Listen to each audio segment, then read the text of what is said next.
एक और आम खबर दें आपको, काश्तकारों को तहफ़्फ़ुज़ देने के लिए लाया गया ऑर्डिनेंस गुज़िश्ता रात मनसूख हो गया। ऑर्डिनेंस मनसूख होने पर शुगर मिल्स मालिकान के खिलाफ कार्रवाई नहीं हो सकेगी। ज़राए की जानिब से बताया गया है कि ऑर्डिनेंस मनसूख होने से किसी शुगर मिल के खिलाफ कार्रवाई नहीं हो सकेगी। ऑर्डिनेंस की मनसूखी के बाद केन कमिश्नर बेबस हो गए हैं। 90 दिन की तौसी के बाद भी ऑर्डिनेंस पंजाब असम्बली से मंजूर ना हो सका। इसी और से बात करेंगे वो न्यूज़ के नुमाइंदे सुधीर चौधरी से। सुधीर, मजीद क्या तफसीलात हैं?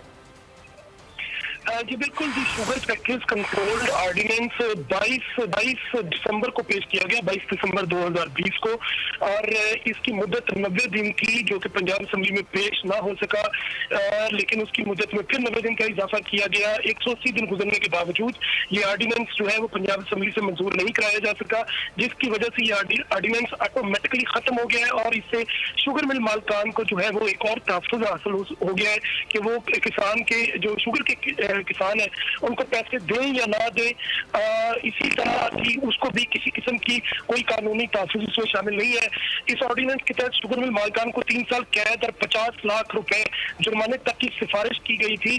अगर शुगर मिल मालिकान गन्ने की रसीद ना भी दे तो CTR ऑटोमेटिकली चेक में तब्दील हो जाना था, लेकिन अनफॉर्चुनेटली पंजाब असम्बली में मौजूद बहुत मेंबरान असम्बली ऐसे हैं जिनके ताल्लुकात शुगर मिल मालिकान से है या वो खुद शुगर मिल मालिक है।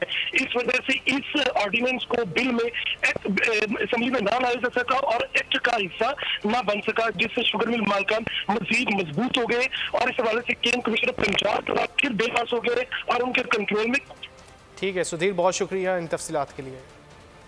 एक और आम खबर दें आपको, काश्तकारों को तहफ़्फ़ुज़ देने के लिए लाया गया ऑर्डिनेंस गुज़िश्ता रात मनसूख हो गया। ऑर्डिनेंस मनसूख होने पर शुगर मिल्स मालिकान के खिलाफ कार्रवाई नहीं हो सकेगी। ज़राए की जानिब से बताया गया है कि ऑर्डिनेंस मनसूख होने से किसी शुगर मिल के खिलाफ कार्रवाई नहीं हो सकेगी। ऑर्डिनेंस की मनसूखी के बाद केन कमिश्नर बेबस हो गए हैं। 90 दिन की तौसी के बाद भी ऑर्डिनेंस पंजाब असम्बली से मंजूर ना हो सका। इसी और से बात करेंगे वो न्यूज़ के नुमाइंदे सुधीर चौधरी से। सुधीर, मजीद क्या तफसीलात हैं?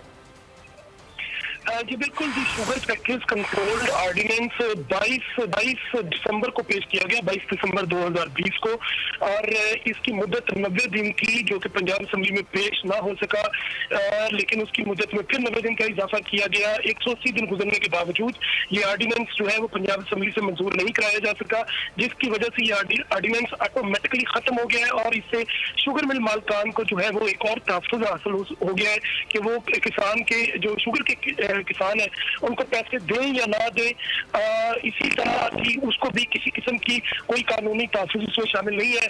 इस ऑर्डिनेंस के तहत शुगर मिल मालिकान को 3 साल कैद और 50 लाख रुपए जुर्माने तक की सिफारिश की गई थी।